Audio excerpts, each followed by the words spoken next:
Fala pessoal, boa noite. Vamos dando sequência aí. Hoje é a última aula. O som tá bom aí? Vai me respondendo aí, ó. Vitor entrou, Nath Busato, minha chefa Patrícia Penina. Tá sempre em todas, hein? Renato, Josi. Vamos entrando aí, galera. Hoje é o final da trilogia aí pela Liga de Trauma da UFES. Hoje nós vamos falar um pouquinho sobre rebaixamento do nível de consciência. Hoje é um pouquinho uma aula mais técnica, mais para os profissionais da área de saúde. E vou aceitar aqui o João, nosso representante da Liga de Trauma lá da UFES. E hoje nós vamos falar um pouquinho sobre rebaixamento do nível de consciência e coma. Fala, meu jovem! Ei, bom dia, boa noite todo mundo, boa noite, doutor Denilton. Tudo bom, João? Beleza? E aí, como é que foi a semana? Bem, beleza, hoje Bacana. bastante trabalho pela divulgação da campanha. Todos que acompanham aqui o perfil da Light devem estar sabendo que a gente contou com o apoio do Dr. Denilton. Queria agradecer aqui publicamente em nome da Liga. Estamos sempre juntos. Isso, e E vamos hoje para eu tô... mais essa aula live imperdível hoje, a última da Isso, sequência. isso aí, a última da trilogia, que aí vocês escolheram. Em breve, se Deus quiser, vocês vão ter outra ideia genial aí, pode contar comigo. Queria reforçar também essa campanha do Maio Amarelo que vocês estão fazendo, fantástico. Essa sacada de que a gente sabe que é totalmente evitável os acidentes e é uma coisa que ajuda muito, porque a gente está literalmente sobrecarregado dentro dos hospitais, as UTIs estão cheias realmente e a gente precisa de vaga. E se a gente pode evitar alguma coisa e ajuda, além disso, ficando em casa, por que não fazer, né? Então, todo aluno, todo profissional da área de saúde que está assistindo a gente, reposte aquelas orientações da Liga, muito bacana, e a gente tem que fazer o que está ao nosso alcance, que isso daí vai fazer uma grande diferença. Então, vamos começar aqui um pouquinho, só para relembrar, na primeira aula a gente falou de insuficiência respiratória, na segunda aula a gente falou de choque, né, e um pouquinho de hemodinâmica básica, e hoje nós vamos falar um pouquinho de rebaixamento do nível de consciência e coma. Só para deixar claro, gente, esses três grandes assuntos dentro da medicina de emergência são pontos chaves para a gente fazer o atendimento do paciente. Então, por isso até, inclusive, que a gente utilizou essa sequência, não foi por acaso, a sequência de insuficiência respiratória, depois choque e depois a parte neurológica. Seguindo os preceitos, né, inclusive, do ATLS. Então, o que primeiramente pode trazer uma intercorrência maior ou até óbito do paciente é a parte respiratória, ventilatória. Depois, o C de circulatório, que aí a gente entra na parte hemodinâmica, o choque, e depois vem o exame neurológico, que apesar de ser grave, no primeiro atendimento, no trauma, ele fica um pouquinho depois. E hoje, então, nós vamos encerrar com isso daí e nós vamos falar um pouquinho de coma e rebaixamento do nível de consciência. Lembrando aqui, quem quiser entrar em contato, mandar questionamentos, dúvidas, solicitar material de estudo, fique à vontade, que sempre que possível, o mais rápido possível, eu tento respondendo para todo mundo. E aí, gente, eu já boto aqui uma perguntinha. O que é coma, né? Coma é uma definição muito complexa de se falar, porque as pessoas não conseguem entender o conceito exato. Até a metade do século passado não existia, metade não, na verdade, né? Até a década de 70, que foi quando foi criada a escala de coma de Glasgow, a definição de coma era uma coisa muito vaga. Por quê? Existiam conceitos como rebaixamento do nível de consciência, sonolência, torpor, estupor, coma. Ou seja, a definição do estado neurológico do paciente era por adjetivos. E aí as pessoas começaram a ter dificuldade em entender qual era realmente o estado neurológico do paciente.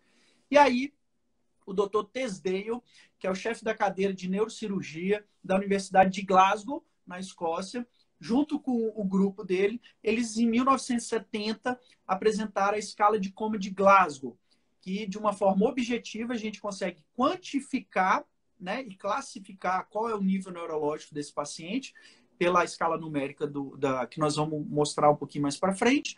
E, na verdade, ela foi criada pensando em quem? No TCE grave. Ou seja, aquele paciente que tinha, por exemplo, um acidente automobilístico, tinha um TCE grave, e aí um neurocirurgião via ele num dia, falava que ele estava sonolento. O outro falava que ele estava comatoso. No outro dia, o outro falava que estava em estupor. Ou seja, quando você olhava o prontuário, você não tinha uma referência técnica ideal para você comparar como é que está sendo a oscilação desse nível neurológico. E aí, lá em 1970, no Congresso de Neurocirurgia, no Congresso Mundial, o grupo do Dr. Tisdale, né, publicou a escala de coma de Glasgow. E o que é coma, por definição, gente? Coma é você ter a perda das duas principais funções neurológicas, que seria o quê? A questão da vigília e da cognição. Ou seja, todos nós que estamos aqui agora participando dessa live, nós temos um ciclo de sono e vigília, e além disso a gente tem a capacidade de cognição. Ou seja, tudo que eu estou falando aqui e apresentando para vocês, se Deus quiser, vocês vão ter a capacidade cognitiva de entender e aprender isso daí. Então, isso é o nível neurológico adequado. Quando você entra em coma, você perde essas duas principais funções, principalmente a questão do sono-vigília e a questão da cognição. E quem é que controla isso daí, gente? Existe uma substânciazinha que lá na neuroanatomia, talvez no terceiro período vocês devem ter estudado, que chama formação reticular. Essa é a substância, esse é o local anatômico que controla justamente essa questão do sono e vigília e participa também da transmissão de impulsos nervosos, né, para a parte cortical e que é onde que trabalha o cognitivo. Então, o paciente que está em coma tem uma lesão grave nessa formação reticular e esse paciente tem uma alteração do nível de consciência. E o coma vai ser definido pelo quê, gente? Ele não vai interagir, ele não vai ter a cognição e muito menos a parte de sono-vigília. Muito confundido com o quê? Com sono profundo. Então, por isso que é importante a gente entender essa escalinha simples, que é a chamada escala de coma de Glasgow, em vez de simplesmente chamar os pacientes de sonolento, torporoso, comatoso e por aí vai. Nós temos que ser técnicos, ou seja, classificar qual é a classificação numérica, né, dentro da escala de coma que esse paciente se encontra nesse momento. Até porque, quando vier um outro médico, um outro profissional da saúde e reavaliar esse paciente, a gente tem um meio de comparação. Perfeito? E aí, gente, quais são causas de coma? Causas de coma. São várias, né? Dentro do maio amarelo que a gente está vivenciando, uma grande causa de coma foi da onde que surgiu a escala de coma de Glasgow, é o próprio TCE, o traumatismo crânioencefálico. O traumatismo crânioencefálico ele pode gerar várias lesões, tanto de lesões axonais difusas pelo mecanismo de aceleração e inércia dentro do tecido neuronal, dentro da cavidade craniana, a velocidade de aceleração e desaceleração entre substância branca e substância cinzenta são diferentes. Então, pelo aquele movimento de cisalhamento, pode haver rupturas dessas fibras, principalmente da substância branca, e você entrar num estado vegetativo ou um coma. Isso por uma lesão axonal difusa. Bebidas, por exemplo. Quem é que nunca ouviu falar de um colega que na calorada tal, né, bebeu tanto e entrou em coma? Provavelmente pelo metabolismo do álcool, utilizando, né, da questão da glicose, e esse paciente entrando em hipoglicemia, que é um dos mecanismos principais desse coma alcoólico. Além, lógico, do poder de rebaixamento do sensório das substâncias alcoólicas. Além disso, gente, temos que sempre lembrar das intoxicações. Então, benzodiazepínicos, opioides, antidepressivos, várias classes de medicamentos que estão envolvidas em intoxicações e que podem causar um estado de rebaixamento do nível de consciência e que pode levar a esse estado de coma. E como é que a gente vai saber se é mais grave ou menos grave? Utilizando a escala de coma de Glasgow. Beleza? Além disso, a gente tem a possibilidade de induzir o coma, que é aquele famoso coma induzido, que os leigos perguntam ou fazem. Então, por exemplo, se eu estou diante de um paciente grande queimado, uma sepse grave, um paciente com coronavírus, com insuficiência respiratória grave, a gente vai ter que sedar esse paciente, ou seja, cortar o controle de sono e vigília e cortar temporariamente a questão de interação e cognição desse paciente. Para quê? Para ele conseguir um acoplamento melhor ao aparelho de ventilação mecânica. Além disso, diminuir o gasto metabólico desse paciente e a gente conseguir levar e passar por esse estado crítico. Então, sedoanalgesia, sedação, é uma coisa muito utilizada dentro da medicina de emergência e dentro da medicina intensiva. Beleza? João, qualquer dúvida você vai me falando aí. Na hora, pode deixar. Tá dando para acompanhar bacana. Beleza. Aqui, gente, eu queria deixar bem claro algumas causas de coma. E eu vou começar pelas, talvez, que a gente vai ver de forma mais para frente, ou no ambiente de terapia intensiva. E vou deixar essa daqui, ó, que é a fitinha de HGT por último, que todo grande médico, profissional da área de saúde, estudante, tem que lembrar disso daí. Então, vamos lá. Se eu tenho isso daqui, ó, essa ressonância aqui atrás, mostrando uma imensa massa, né? Inclusive com o mecanismo de efeito de massa, ou seja, empurrando linha média, é de fácil entendimento olhar para aquilo ali e entender que a pressão intracraniana vai estar o quê? Elevada. E de forma mecânica, essa pressão tem que ter um escape. Qual é o único escape que a gente tem dentro da calota craniana, gente? Não é uma caixa hermeticamente fechada? É o forame oval. Então, para onde que vai escapar essa pressão aumentada? Vai tender a empurrar para o forame oval. E o que é que passa ali no forame magno? Desculpa, não forame oval. Forame magno. Repetindo, forame magno, beleza? O que é que tem ali no forame magno, gente? Tronco cerebral. O tronco que controla todas as atividades essenciais, como frequência respiratória, como frequência cardíaca. Então, é o grande centro regulatório da gente. Então, se eu tenho uma herniação, e principalmente essa herniação transforaminal, que a gente chama, você pode entrar em morte, porque se há uma compressão do tronco cerebral e você pode morrer. Então, por exemplo, o paciente que tem uma massa como essa, aumentando a pressão intracraniana, o primeiro mecanismo que ele faz, a primeira apresentação clínica que ele tem é de rebaixamento do nível de consciência. E aí a gente vai avaliar pela escala de coma. Agora, se essa pressão intracraniana aumenta mais ainda, pode comprimir tronco cerebral e esse paciente evoluir a óbito. Show? Aqui em cima ficou bem pequenininho, mas é uma classificação de Marshall. Marshall, essa classificação é utilizada para a gente classificar tomograficamente as lesões do TCE. E lembrando, TCE, gente, quais são as principais lesões envolvidas no traumatismo crânioencefálico? Hematoma subdural, hematoma epidural ou extradural, hemorragia intraparenquimatosa ou hematoma intraparenquimatoso e hemorragia subaracnoide traumática. Então, esses são os grandes... E, além disso, a lesão axonal difusa.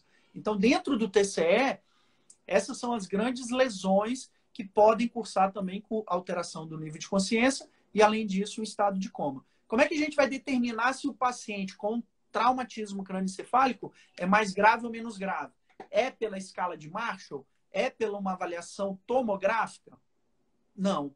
A principal alteração para a gente determinar a gravidade no TCE, ou seja, no traumatismo crânioencefálico, é escala de coma de Glasgow. Então, se o cara chega lá, pode ter uma pancada, sangramento, afundamento da calota craniana, mas se ele tem um Glasgow 15, ou seja, ele está lúcido, orientado, sem déficit, esse TCE é classificado como TCE leve. Então, a gente utiliza, como a gente vai ver mais para frente, a escala de coma de Glasgow como artifício para classificar a gravidade do traumatismo crânioencefálico. Entre outras funções. Estou dando exemplo aqui do traumatismo crânioencefálico. A questão do cisalhamento, né, o poder de aceleração e desaceleração causando lesão axonal difusa pode levar também a um rebaixamento do nível de consciência. Essa figurinha aqui, a gente consegue ver o hematoma subdural e o epidural. Lembra que a história típica, o protótipo do paciente que tem hematoma subdural é quem? O paciente idoso que usa antiagregação, ou seja, é usuário de AES ou clopidogrel por algum motivo, ele cai há 2 semanas atrás e apresenta o quadro clínico de rebaixamento do nível de consciência hoje, 10, 14 dias depois. Por quê? Ele bate, ele faz um sangramento pequeno, o hematoma subdural é sangramento venoso, então a gente até fala, brinca, né, que fala que é um sangramento que fica babando, ou seja, ele fica babando bem devagarzinho até ter um poder de fazer compressão, ou seja, de empurrar a massa encefálica e apresentar repercussão clínica. Então, o hematoma subdural, a maioria das vezes, quando o cara chega com rebaixamento do nível de consciência, é um idoso, tem alteração da pupila, às vezes está anisocórico já, aí você começa a perguntar, ele vai falar, doutor, nossa, meu pai caiu há uns 20 dias atrás e aí veio devagarzinho piorando e há uma semana atrás ficou mais rebaixado. Aí você pode pensar em hematoma subdural e na maioria das vezes quando você faz a tomografia, confirma o hematoma subdural. Como é que é a apresentação do hematoma subdural na tomografia, gente? Aquele aspecto que a gente chama de lente bicôncava, ou seja, aquela faixazinha de sangue numa lente bicôncava. E como é que é o hematoma extradural ou epidural? Aí é uma história mais aguda. Literalmente, o protótipo da história é do motoqueiro, que a gente chama até, né, que é a lesão neurológica mais corriqueira no motoqueiro. Por quê? Quando o capacete, você tem um TCE na moto, você rompe aqui a calota do osso temporal e ali embaixo passa quem? Artéria meníngea média, que é a artéria do motoqueiro. Então você rompe uma artéria, ou seja, o sangramento vai ser vultuoso e vai ser pulsátil. Ó. Por isso que o aspecto dele é de lente biconvexa, porque ó, vai sangrando, pulsando e vai empurrando então as meninges e dá aquele aspecto de lente biconvexa, que aqui não ficou muito visível, mas depois em qualquer livro de anatomia ou de neurocirurgia você consegue ver isso daí. E aí o quadro clínico é mais o quê, gente? Muito mais exuberante. E qual é a sacada do quadro clínico do epidural? É aquele cara que tem a contusão, ou seja, tem um nocaute, ele apaga na hora, acorda e quando esse sangramento ó, começa a crescer de novo, ele apaga de novo. Como é que é o nome disso? Intervalo lúcido. Então, o paciente jovem, vamos dizer, motoqueiro, caiu de moto, apagou na cena. O SAMU chegou lá e falou que ele estava desacordado, mas durante o transporte até o hospital ele acordou. Aí chega lá, você examina ele, está em Glasgow 15. Meia hora depois ele afunda, pode saber que é um hematoma extradural ou epidural. É a apresentação clínica dele. E a hemorragia subaracnoide traumática e a lesão axonal difusa, aí já são apresentações mais graves, ou seja, o paciente já apresenta um rebaixamento do nível de consciência desde o início da lesão. Então, são apresentações mais graves, não tem essa característica clínica tão específica. Agora, uma coisa que chama atenção na hemorragia subaracnoide é lembrar de fazer o quê? Avaliar a rigidez de nuca, tá? Esses pacientes podem ter uma rigidez nucal por ter sangramento no espaço subaracnoide. Beleza? Vamos prosseguir? Tranquilo aí, João? E, para lembrar, vou tomar aqui um energético, porque o amigo hoje está cansado, hein? Para lembrar uma coisa que vocês nunca podem esquecer. Paciente em pronto-socorro, paciente em trauma, paciente no SAMU, qualquer paciente que você vai atender a nível de urgência, é sempre de bom tom fazer o quê? HGT. Quantas e quantas vezes a gente já viu pacientes que as pessoas acham que é acidente vascular encefálico e, na verdade, apenas é só o quê, gente? Uma hipoglicemia. Então, meçam a glicemia capilar, façam o hemoglucoteste. É importante a gente saber a glicemia desse paciente. Hipoglicemia é uma das principais causas de rebaixamento do nível de consciência. Então, por exemplo, o paciente já é diabético.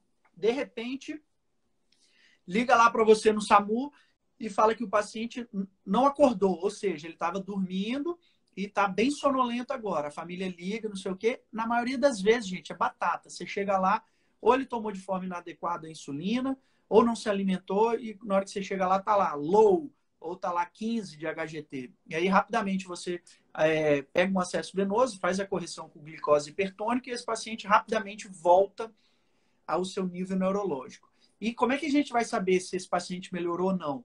É lógico que olhando o paciente você vai conseguir entender. Mas quando você faz a escala de Glasgow no paciente hipoglicêmico, ele está lá dando 6 de Glasgow e depois que você faz a reposição de glicose, ele vai para 15 de Glasgow, olha como é que você fica mais respaldado, olha como é que você tem uma perícia melhor, né? Você fica, você consegue registrar isso daí, e isso daí é uma proteção, inclusive jurídica, para você. Então a gente deve sempre medir pressão arterial, HGT, frequência respiratória, saturação e Glasgow. Lembra da mãozinha? 5 coisas em todo paciente de urgência, emergência e CTI. Você sempre tem que ter HGT, frequência cardíaca, frequência respiratória, saturação e escala de coma de Glasgow. Se você se basear nisso, gente, você já consegue examinar o paciente de uma forma muito completa. Quer falar alguma coisa, João? Sim, queria lembrar o pessoal também que a hipoglicemia, a hipotensão em si, elas também servem como um grande fator de confusão até para o TCE, né? Por isso é sempre importante a gente voltar naquela história do exame físico, de colher a história do paciente direito, porque muitas vezes um paciente faz um quadro de hipoglicemia ali agudo, cai ao chão, bate a cabeça e ele é chegado na emergência como alguém que bateu a cabeça no chão. Mas, na verdade, a causa base dele era uma hipoglicemia que, se não for corrigida, o paciente não vai voltar ao estado normal. Isso aí. Mesma coisa para hipotensão. E às vezes, gente, é um trauma leve, e aí você vai levar ele para tomografia, vai fazer um monte de exame, uma loucura, mas o principal que está lá no seu departamento de emergência, rápido, é o HGT, você não fez. E hipoglicemia, apesar de ser super reversível, uma conduta fácil para você reverter, se persiste por muito tempo, a hipoglicemia pode levar a danos cerebrais irreversíveis, né? Lembra lá, o que neurônio se alimenta, gente? É de oxigênio e glicose. Se você fica muito tempo sem glicose, consequentemente, você vai ter uma lesão neurológica e que pode ser definitiva. Então, nunca se esqueça, sistematiza. Todo paciente, todo paciente de pronto-socorro, de sala de emergência, de SAMU, de CTI, lembra da mãozinha, das 5 coisas. Frequência cardíaca, frequência respiratória, pressão arterial, saturação e Glasgow. Você fazendo isso, a chance de você deixar alguma coisa passar é muito pequena. E reforçando, já falamos isso daqui algumas vezes. Fez isso, tomou uma conduta, pediu um exame, repete essa sequência de 5 coisas, para você reavaliar se houve alteração ou não. Beleza? Aqui, gente, algumas dicasinhas, e eu tenho uma máxima que eu sempre gosto de falar. Se eu já falei isso aqui, desculpa, mas são coisas que são importantes na medicina e na maioria das vezes elas se repetem. Então, uma coisa que eu vou falar e dar o recado para vocês. Todo quadro clínico que é agudo, ou seja, abrupto, aconteceu de forma muito rápida, na medicina só podem ser 2 coisas. É lógico que eu estou sendo exagerado, mas lembra de uma forma como se fosse aquelas dicas de cursinho. Lembra que quando a gente fazia cursinho para vestibular tinha aquelas dicas? É uma dica. É lógico que isso não vai ser 100%, mas em medicina, quando um quadro clínico é agudo, só podem ser 2 coisas. Ou vascular ou trauma. E aí, por que eu falo isso, gente? O coronavírus, por exemplo, é um quadro agudo? Não, é um subagudo. Demora 1, 2, 3, 4, 5 dias para evoluir. Pneumonia é um quadro agudo? Não, é subagudo. Demora alguns dias para evoluir. Dengue, subagudo. Tudo é subagudo e a gente chama de agudo. O que é agudo, literalmente, gente? É o cara que almoça no frio de madrugada, não sei o que, tá frio, pá, começa a dor no peito. É agudo, começou. Ele sabe exatamente que horas que foi. Então, o infarto é agudo. O AVC, o cara apresenta uma hemiplegia, que horas que foi isso? Ele sabe a hora do ictus, que a gente chama. Então, também é agudo. O trauma, bateu a cabeça, bateu o carro, sofreu uma queimadura, isso tudo é agudo. Então, em medicina, o que for agudo, ou é vascular, ou é trauma. E por que eu falo isso? Se o cara tem uma alteração do nível de consciência aguda, você tem que pensar, putz, é vascular. E aí, dentro do vascular, tem 2 grandes opções. 2 grandes mecanismos fisiológicos. Quais são? Ruptura vascular e sangramento ou obstrução vascular, trombo. Ou é um AVE isquêmico ou é um AVE hemorrágico. Ou é uma ruptura de aneurisma, uma hemorragia subaracnoide, ou é trauma. Bateu a cabeça e fez um hematoma subdural. Bateu a cabeça e fez uma lesão axonal difusa. Bateu a cabeça e fez um hematoma extradural. Então, em questão de rebaixamento do nível de consciência, se for agudo, você tem que pensar nessas duas coisas. Ou vascular ou trauma. E você precisa de tomografia para definir isso, gente? Não necessariamente. Pela história você consegue saber disso. Se o cara não tem história de trauma, gente, e é rebaixamento do nível de consciência agudo, só falta mais uma coisa para você determinar que é vascular. Qual que é, João? Como é? Repete a pergunta. Falhou aqui. Vamos lá. Se você tem rebaixamento do nível de consciência agudo, pela história você excluiu o trauma, certo? Só falta você fazer mais uma pergunta ou mais um exame para você confirmar, sem tomografia, que vai ser alguma coisa vascular. Duas, na verdade. Hipoglicemia. Glicemia. Isso. Hipoglicemia, gente. Faz o HGT. Tá normal? Pode saber. É alguma coisa vascular. É a pressão. Não sendo vascular, qual é a outra opção? Vamos olhar. Alguma hipotensão. Não, aí a gente vai começar a investigar o quê? Será que é uma intoxicação Tá. medicamentosa? Será que é uma alteração metabólica? Aí a gente vai começar a pensar em outras coisas. Mas as duas grandes coisas, gente, lembra disso. Na sala de emergência, rebaixamento do nível de consciência agudo, lembra de trauma e lembra de vascular. São as duas coisas mais graves e que a gente tem que determinar. Pela história, a gente já consegue determinar muito. Excluir o HGT, não tem história de trauma, opa, é vascular. Vamos tomografar ou referenciar ele para algum lugar. Agora, fez a tomografia, não mostrou alteração, aí sim nós vamos buscar outras coisas. Será que ele está com distúrbio metabólico? Será que ele está com uma alteração ou uma labilidade pressórica? Será que ele tem história de intoxicação medicamentosa? Fez uso de algum antidepressivo, benzodiazepínico, alguma coisa? Aí você começa a investigar outras coisas. Então é importante a gente ter esse caminho, porque as duas coisas principais é trauma e vascular. Exclui HGT, depois vai buscar as outras causas. Fechou? Deu para entender isso? Tranquilo? Show de bola. Vamos lá. Se é rapidamente progressivo, gente, ou seja, o cara chegou em Glasgow 14, daqui 14 minutos, 15 minutos, o cara rebaixou para Glasgow 11, daqui a meia hora ele está em Glasgow 8, você entubou e o cara abriu uma anisocoria. O que pode ser isso, gente? O cara chega acordado e ó, desce a ladeira. Não. Aí qual é a pergunta? Teve trauma, doutor Denilton? Não, não teve trauma. HGT, normal. Vamos lá, o que a gente tem que perguntar, João? 5 coisas. Pressão arterial. No talo, tá 260 por 180. Frequência respiratória está em 10. HGT está em 80. Saturação 98 e um Glasgow de 6 agora. Ó, estão falando aqui hipertensão intracraniana. É um mecanismo. Mas sim, por que está causando hipertensão intracraniana?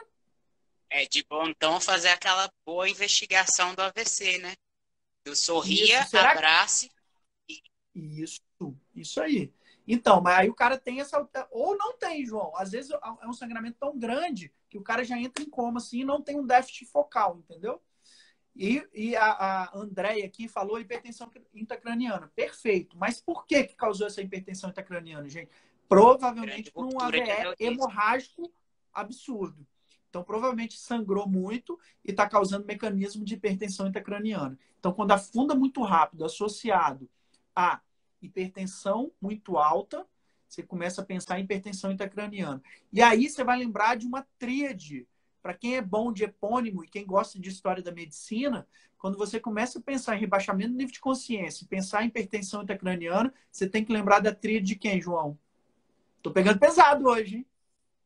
Tá pegando pesado. Epônimo não é comigo, não. Tríade de Cushing. Tríade de Cushing. Harvey Cushing. Foi o pai da neurocirurgia moderna e ele descreveu muito bem. Todo paciente que entra com quadro clínico de hipertensão intracraniana, qual é a tríade? Hipertensão, bradicardia e alteração da frequência ou do ritmo respiratório. Então, o paciente está rebaixado, está com Glasgow de 8, está com 260 por 180 de pressão, está com uma frequência cardíaca de 40, 38 e está com uma respiração de Cheyne-Stokes. Ele está herniando. Se você não fizer nada, ele vai herniar. Ele está com um mecanismo de hipertensão intracraniana muito alto. E provavelmente por uma ruptura, ou um aneurisma que rompeu, ou um AVCH hemorrágico muito grande. Então, lembra da tríade de Cushing. Beleza? Subaguda, gente. Subaguda é a alteração do nível de consciência que vai acontecer em semanas ou dias. Então, paciente com o quê? Meningoencefalite, meningite, tumor. Às vezes tem um tumor que vai crescendo e ele vai tendo alteração do nível de consciência, tem uma crise convulsiva, tem um dia que ele está mais sonolento, relata cefaleia, e aí vai cursando e chega um dia que ele rebaixa. Por quê? O tumor vai crescendo de forma mais indolente e chega um dia que esse mecanismo de compensação dentro da calota intracraniana não ocorre e aí acaba fazendo mecanismo de herniação e ele rebaixa. Então, a história clínica é um pouco mais longa. E o estado confusional agudo, aí esse sim a gente tem que lembrar do CAN-ICU, que a gente utiliza muito dentro da terapia intensiva, que é uma escalinha para a gente avaliar delírio.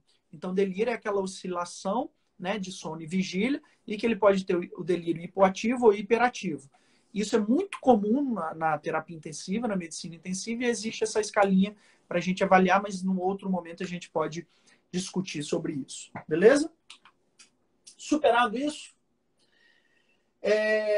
Além disso, gente, no exame físico, o que é importante a gente conseguir entender? Então, às vezes, olhar para o paciente, exame físico mesmo. Então, por exemplo, se eu tenho olhos de guaxinim, sinal de Butler, hemotímpano, rinorreia de líquido, a gente vai pensar em trauma. A gente vai pensar em TCE, tá? Se a pressão arterial, a pressão está muito alta, opa, por que a pressão fica alta, gente, na tríade de Cushing? Porque a pressão intracraniana está tão alta que o mecanismo compensatório do corpo é o quê? Aumentar a pressão para você conseguir perfundir o cérebro. Ou seja, a pressão arterial tentar ficar mais alta do que a cerebral. Que isso daí é o quê? Pressão de perfusão cerebral, que é PAM menos PIC, menos pressão intracraniana. Isso numa outra oportunidade a gente pode discutir também. Mas por isso que a pressão fica alta quando você tem hipertensão intracraniana, tá? Temperatura. Então, os pacientes que têm alteração da temperatura, então, hipotermias graves, é lógico que na nossa realidade, no país tropical, a gente não pega isso, mas países nórdicos aí, ou europeus, têm essa questão da hipotermia, e a hipotermia muda consideravelmente o nível de consciência. Então, é importante a gente fazer a avaliação da temperatura. São Paulo, por exemplo, dependendo da época do ano, agora que, né, chegando no meio do ano, outono, inverno, tem relatos, né, de hipotermia, pacientes com alteração do nível de consciência. Lembrar que hipotermia faz muito o quê, gente? Alteração de ritmo cardíaco, pode gerar arritmia cardíaca, tá? Lembrar sempre de buscar irritação meningíea, que aí você pode estar diante de um quadro infeccioso, uma meningite, uma meningoencefalite, ou até mesmo uma hemorragia subaracnoide, né? E fundo de olho, que todo mundo sabe fazer, mas ninguém faz. Fundo de olho é um mecanismo super importante para você ver e confirmar que esse paciente está com hipertensão intracraniana. Beleza? Vamos lá. Essa daqui, então, gente, é a famosa escala de coma de Glasgow. Existe esse site, o Glasgow Coma Scale.org, que é da Universidade de Glasgow. É uma fundação que foi lançada lá em 1970, desde a origem, desde a criação da escala de Glasgow, e eles alimentam, tem vários artigos, tem vídeos ensinando como faz a escala de Glasgow, e toda a escala de Glasgow é traduzida de forma oficial para várias línguas. Então, é um sitezinho muito bacana que vocês podem entrar, vinculado justamente com o Dr. Tesdale, que é vivo até hoje, que é o chefe e que está à frente dos estudos da escala de coma de Glasgow, e que há 2 anos atrás, em 2018, eles acrescentaram outra avaliação à escala de coma de Glasgow, que é a avaliação pupilar. Então, escala de coma de Glasgow é só lembrar da sequência crânio-caudal. O que a gente analisa? Resposta ocular, resposta verbal e resposta motora. Através da avaliação desses 3 quesitos, a gente consegue determinar qual é o nível neurológico do paciente e pontuar. Pontuando, gente, a gente consegue registrar e, além disso, comparar, né, durante o período que você está examinando ou até mesmo durante uma evolução, saber se o paciente está pior ou não. E olha que bacana, gente. Ela foi criada para traumatismo crânioencefálico e ela é utilizada de forma integral nas várias especialidades médicas e nas várias síndromes clínicas. Por exemplo, quem é que não lembra lá da sepse e do que é avaliado, por exemplo, no QuickSOFA, né? Que a beira-leito consegue dar um prognóstico maior de mortalidade ou não da sepse através do QuickSOFA. O que a gente tem no QuickSOFA? Glasgow, pressão arterial e frequência respiratória. Lembra lá das 5 coisas que eu falei? Lembra da mãozinha. Toda vez que você for olhar um doente, lembra da mãozinha. Você tem, no mínimo, 5 coisas para fazer. Beleza? Escala de Coma de Glasgow, então, foi criada lá em 1970. A gente vai verificar, observar e estimular o doente, porque eu só consigo avaliar a parte motora dele se eu fizer estímulo a ele. E checar, ou seja, pontuar o que você avaliou. O primeiro quesito de avaliação, gente, é a abertura ocular. Então, a gente vai avaliar se o paciente tem olhos abertos de forma espontânea, então ele pontua 4. Abertura ocular após ordem, ou seja, senhor, bom dia, abre os olhos. Se ele só abrir o olho com esse comando, ele vai ter 3. Abertura ocular após estimulação das extremidades do dedo. Então, você mexe o dedo ou estimula o dedo. Aí o cara vai ter 2. E ausência, persistência de abertura ocular sem fatores de interferência. Ou seja, ausente. Eu não vou ter... Eu faço estímulo doloroso, eu faço, né, com a caneta, não estou com a caneta aqui, aqui no leito ungueal, eu posso fazer um estímulo doloroso ali, e esse paciente não responder, ou seja, ele vai pontuar 1 no quesito abertura ocular. Beleza? Dando sequência, a gente vai avaliar a resposta verbal. Então, se ele tem uma resposta orientada, ou seja, eu sei qual é o meu nome, que dia é hoje, onde que eu estou, ele ganha 5 pontos. Se ele tem uma resposta confusa, mas ele fala, eu sou Adenilton, mas sei lá, onde que eu estou, não sei o quê, ele ganha 4. Palavras, ele só solta palavras, mas não consegue confluir um raciocínio lógico, eu ganho 3. Se ele emite sons, vai 2. E se ele não tem resposta verbal, ele pontua 1. Certo? Então, lembra lá, avaliamos resposta ocular, avaliamos resposta verbal e vamos agora para a última resposta, que é o quê? Resposta motora. E aí a gente vai precisar fazer estímulo. E lembra, gente, não sei se algum professor de semiologia neurológica de vocês já falou isso para vocês, mas exame neurológico é examinador dependente. Se você não falar alto, se você não estimular, se você não utilizar de recurso, às vezes tem que fazer algum estímulo doloroso, a sua resposta, ou seja, a sua análise do exame neurológico desse paciente pode estar falseada. Todo idoso, a maioria dos idosos, gente, tem o quê? Hipoacusia. Se você não chega lá falando alto e estimulando, igual eu estou falando aqui alto com vocês, o paciente não vai ouvir e aí você vai falar assim, não, ele não responde. Não, é porque ele não ouviu, por isso que ele não responde.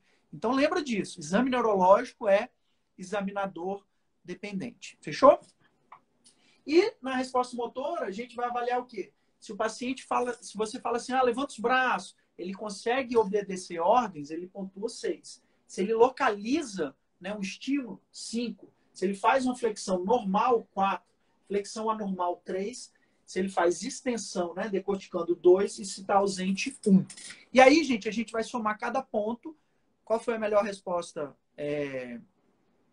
ocular? Qual foi a melhor resposta verbal? Qual foi a melhor resposta motora? E aí a gente vai dar a pontuação do Glasgow para ele, tá? E, além disso... Né? Aqui está a escalinha de Glasgow para vocês olharem. Além disso, há 2 anos atrás, o grupo do Dr. Tesdeio botou, além disso, análise da pupila. Então, se eu tenho uma pupila que ela não está fotorreagente, ou seja, está midriática, eu perco 1 ponto nessa escala. Ou seja, minha escala lá do TCE era 10. E eu olho a pupila, tem uma pupila que está midriática e não fotorreagente, eu vou lá e perco 1 ponto. Então, eu tinha 10, né, que eu falei, vem para 9. Se eu tenho as 2 pupilas midriáticas e arreflexas, eu perco 2 pontos. Então, o Glasgow, que era 10, vem para 8. Por quê? Eles perceberam que a avaliação pupilar também tinha relação direta com o prognóstico. Então, foi, a partir de 2018, utilizado também a avaliação pupilar. Beleza? Dúvidas? Sim ou não? Vamos lá. Lembra aqui de algumas coisinhas, gente. Não existe Glasgow 0, pelo amor de Deus, hein? Pelo amor de Deus. A escala de Glasgow vai de 15 a 3. 15 é quem, gente? É o cara lúcido orientado como todos nós aqui.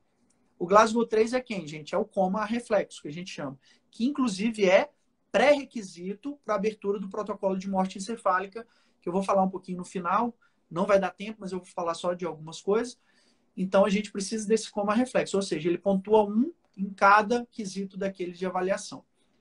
Ah, Denilton, pode existir escala de Glasgow 1. 1 pode você avaliar a pupila e as duas pupilas estarem midriáticas e a reflexo. O Glasgow 3, você diminui 2, beleza, vai dar 1. Mas Glasgow 0 não existe. Então, paciente gravíssimo com Glasgow 0 não existe, beleza? Paciente grave com Glasgow 3. Show? Fechou? E tem um númerozinho cabalístico, que é o Glasgow 8, que é o paciente, gente, que por vários estudos já foram avaliados, que esse paciente perde a capacidade de proteger via aérea. Ele está no estado de coma, dentro dessa escala, que ele não consegue gerenciar toda a mobilidade de língua e saliva, e muito menos gerenciar a parte respiratória, fala e deglutição. Então, esse paciente tem risco de broncoaspiração, e por isso que a gente sempre fala, o Glasgow 8 é indicativo da gente fazer proteção de via aérea. Como é que protege via aérea? Garante uma via aérea definitiva. Fechou? Vamos lá.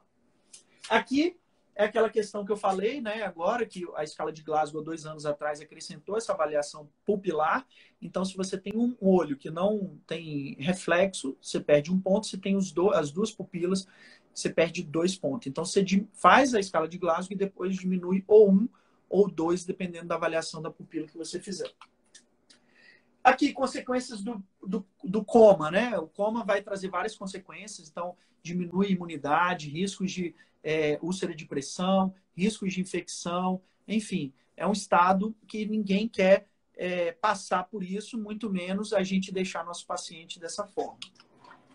E o manejo do coma, gente, qual que é? O primeiro é o seguinte, entender o porquê que o paciente está em coma. É um coma reversível? É um coma por intoxicação? A gente tem que fazer algum antídoto? É um coma que o paciente está com Glasgow 8, a gente tem que proteger via aérea? É um coma que ele está com TCE, eu tenho que tomografar e avaliar conduta neurocirúrgica para evacuar o hematoma que está lá? Então, tudo isso a gente tem que entender.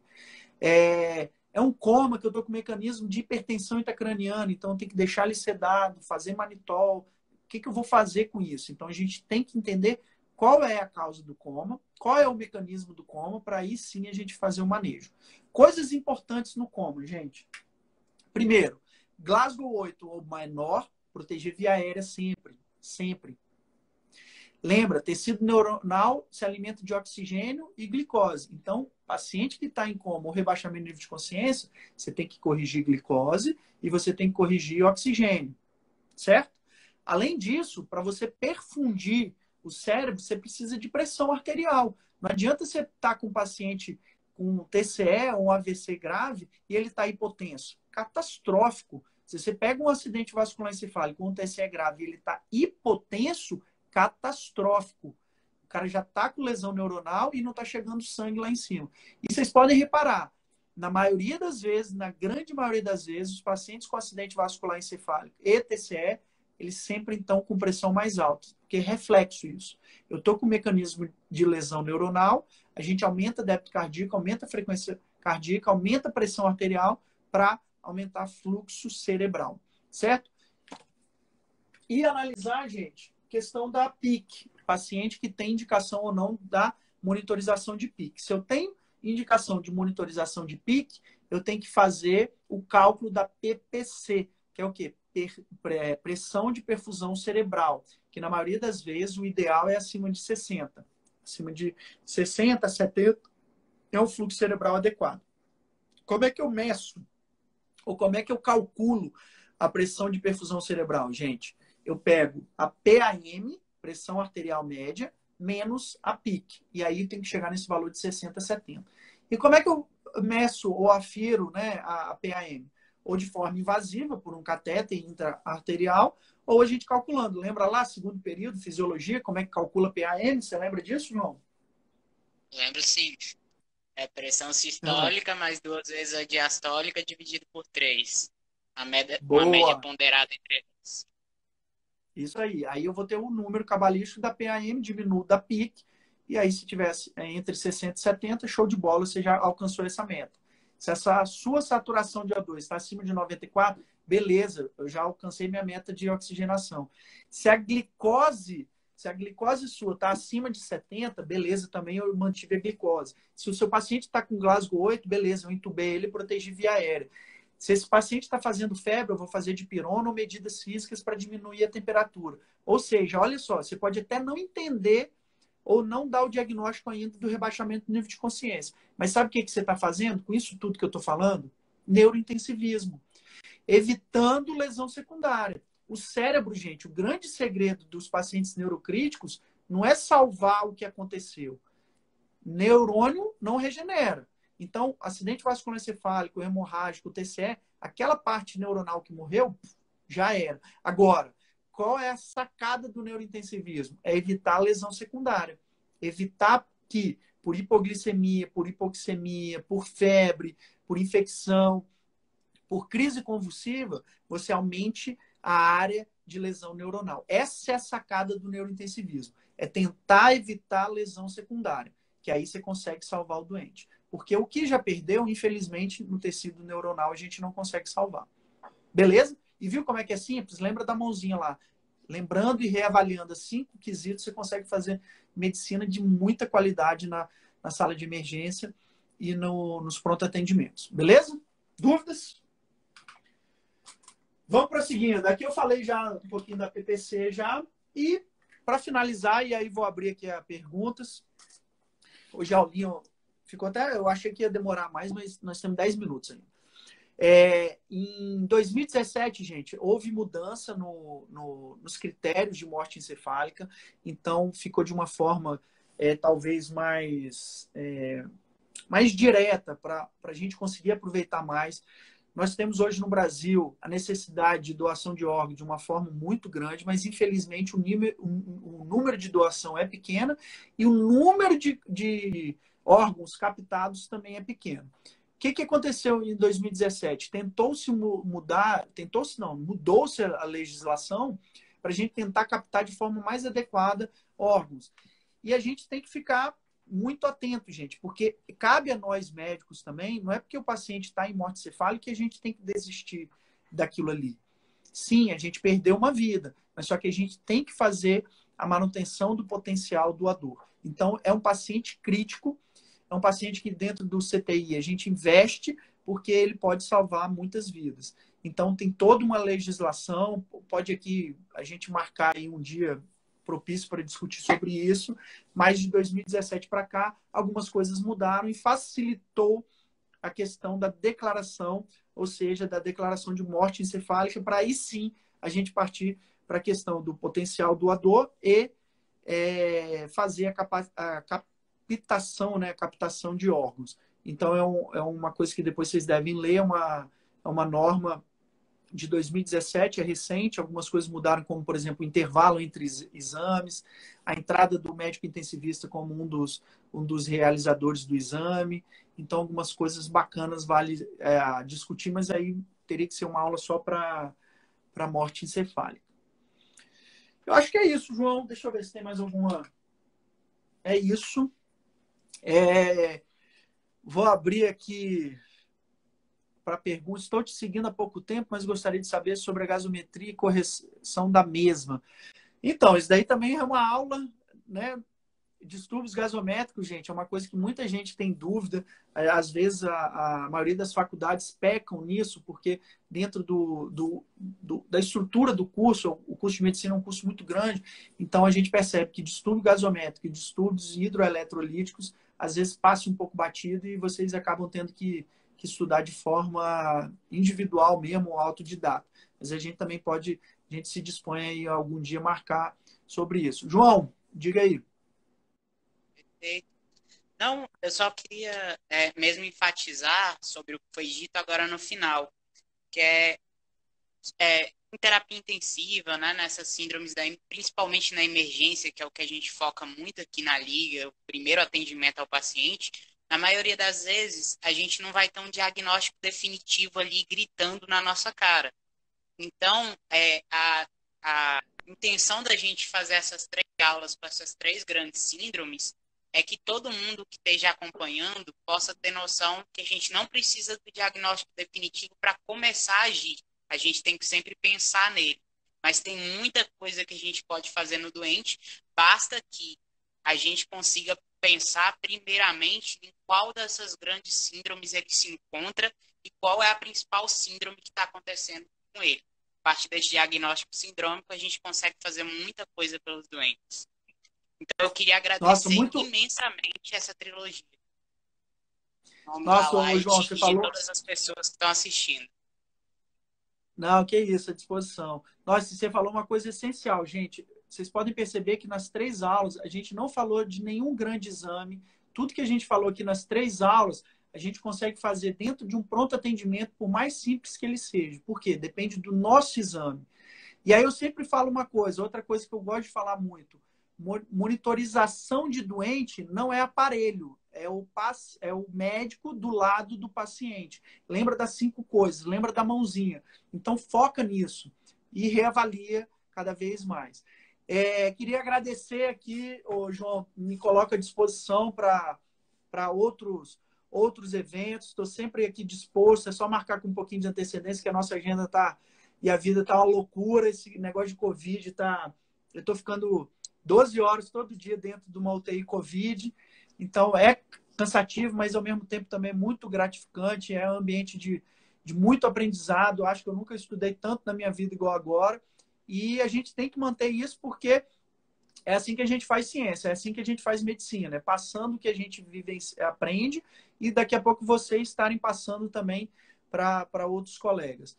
Então, me coloco à disposição para marcar aí outros eventos, outros assuntos. Vocês sabem que podem contar comigo para tudo, para divulgação, para aula.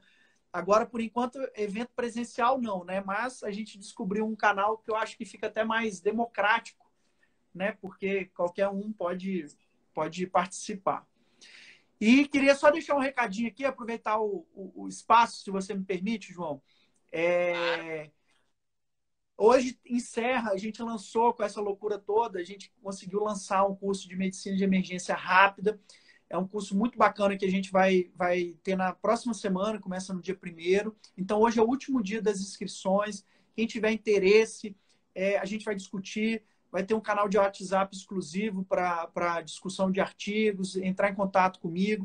Então, vou usar o espaço aqui para fazer o Já jabá. garanti minha vaga hoje, hein? Vamos estar Fazendo o lá jabá discutindo. aqui, porque...